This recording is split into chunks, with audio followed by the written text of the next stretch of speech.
Alright, so we're going to do a June wrap-up. It's going to be a fairly short one, because I have read a lot, but not a lot, if that makes sense. Like, I think page count-wise, I did great. In terms of number of books, I read 6, which is totally fine.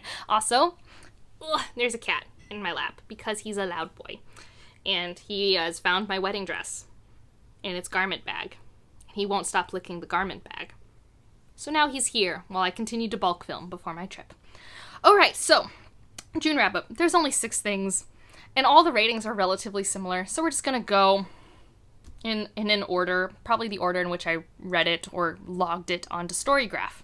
So, starting with Dragonhaven. This is the second book in Rainwild Chronicles. I have buddy read this with Grace, Ben, and Stephanie.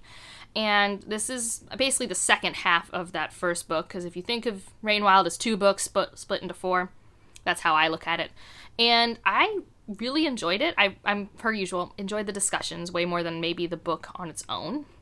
Just because unpacking these character relationships and dynamics and their perspectives in a conversation buddy read setting is very rewarding.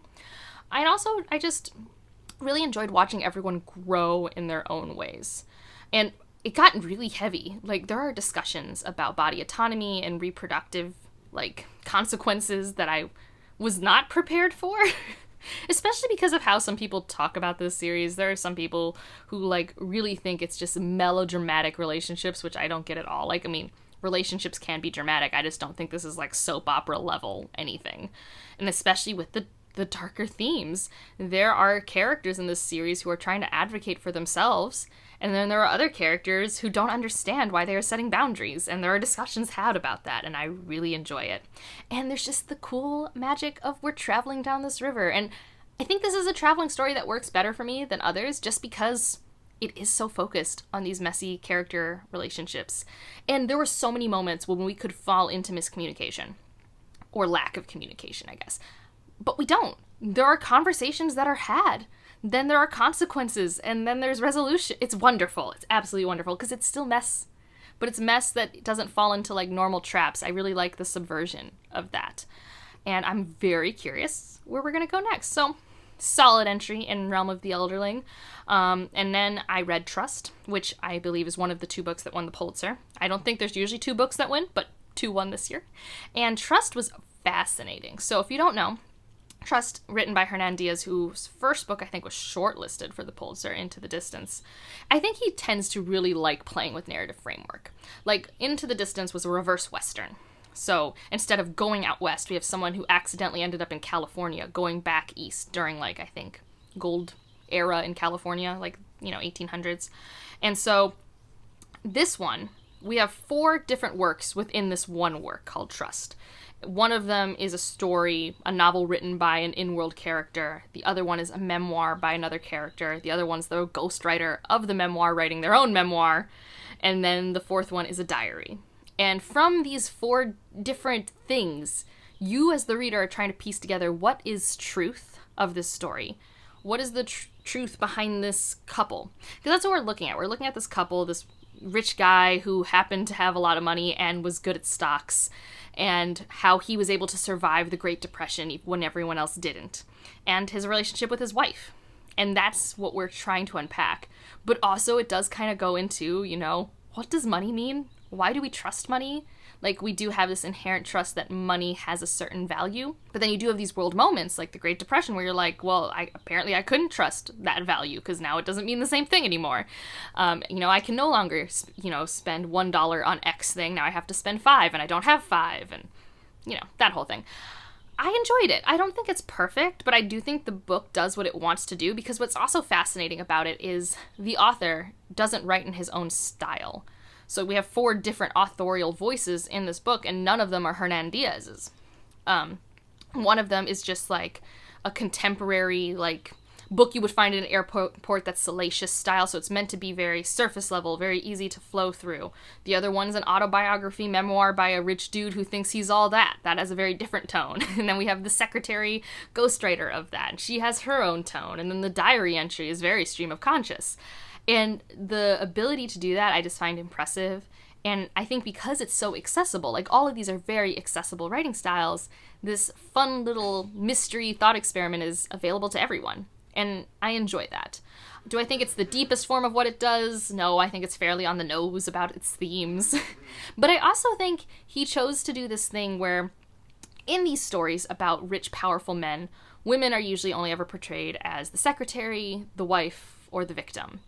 And we get to see all of those angles, but slightly subverted, and I enjoyed that. I think he did that fairly well, at least for my tastes. So that was Trust. Next up, we've got, I'm actually going to put one book that I did read next. I'm going to just talk about it at the end. We'll end with my favorite stuff.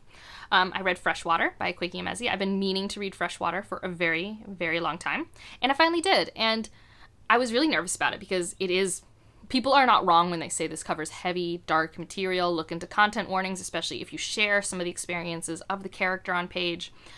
Thankfully, I don't, and also I think the narrative is done in a far enough removed sense that it's slightly easier to consume the dark topics that are in this book. But we have our main character, and she's Obanje, which means that there are spirits within her. And this is kind of, I don't know how common it is, but it's a part of Nigerian culture to have people who are Obanje, who have this connection to the spiritual plane. And this affects our main character, but also just her own life is traumatic. And it seems to be more how her relationship with the spirits within her help her cope with her experiences in the real world, especially when traumatic things happen. And I just loved the writing. I really enjoy how Kweki Emezi writes.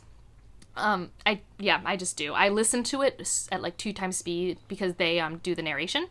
And I did that while physically reading it, and I just loved that. Like, I can listen faster than that. I could have probably listened to this at 2.5, but I just liked sitting in the prose of it all. Like, I don't know, I just really liked the intentionality of what words were put in what order in the sentence. Normally that doesn't matter for me, but in this case I really enjoyed it.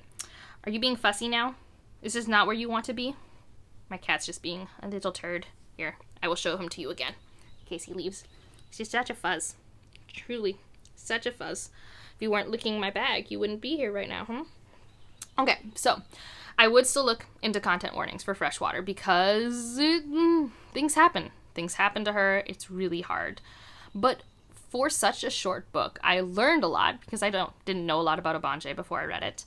But also, it was just a beautiful thing to read, even though it's so hard, and it was an interesting way to witness something, because that's how I felt. I just felt like a witness most of the time. It's like, I don't know a lot, but that's okay. I'm just going to consume this person's story, because I do think it has auto-fiction elements. Like, this is not a Kweki Emezi's memoir, but it is their debut, and it has auto-fiction moments in it.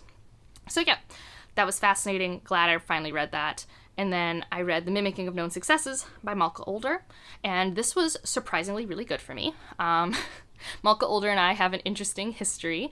I mean, I have read their entire Sentinel Cycle trilogy. I have a Should You Read for that, which starts with Infomocracy, a really interesting look at like a potential government system in the future. I really like it for that. It's just the writing doesn't always work for me. And so this one I was nervous because it's not only Malka Older whose writing sometimes doesn't work for my brain, but it's also a Sherlock Holmesian novella. And although novellas seem to be where murder mysteries and detective stuffs work best for me, it's still not always my thing. But I loved the relationship between the detective and the scholar friend, and how it's kind of like the second chance romance vibes, and the world building was so fun. Like, why are humans on Jupiter? Loved answering that question, and the technology that they develop and how they choose to live on these platforms, and how transportation between platforms work and how much space people have.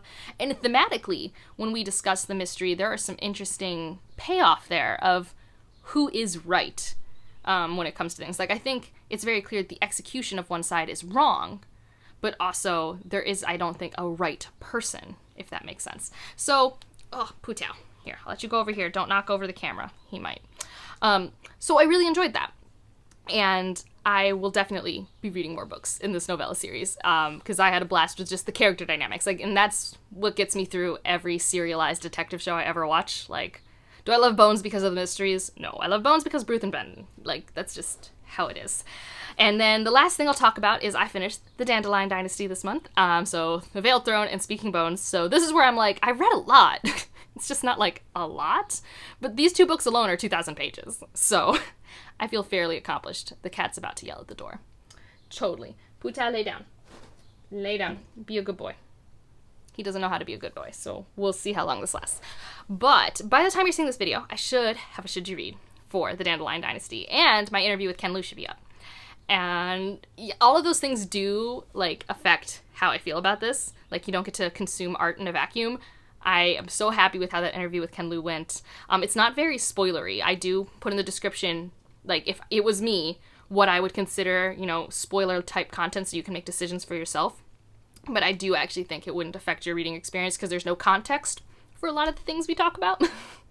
But I was so excited to do that. That was such a good time. And also just, like, being immersed in Dara to that extent for so long. Like, I read 2,000 pages in this series within, like, 5 weeks. And there's just something so immersive about that, and I'm just so glad I did it. It was such a fun time. So, yeah, I don't know what else to say about it, because, you know, it's books 3 and 4 in a series. I do have a should you read if you want to know more. But like I said, pretty short wrap-up. Let me know what you read in June. What were the highlights for you? I will say, we haven't finished it yet, but I'm about to finish The Bear Season 2, so that's been going really well. Although there's an episode in the middle that was great, but a little rough. So that's like my little TV wrap-up. I finished Ted Lasso, which I've already talked about in a Friday Reads that I loved, and I'm about to finish The Bear Season 2, and that's going to be phenomenal. But if you just want to let me know you're here, I don't know, leave a dragon emoji. Right, Puto? A dragon emoji. We haven't done dragon emojis this month, I don't think. And otherwise, like if you liked it, subscribe if you want to, and I'll see you in the next one. Bye.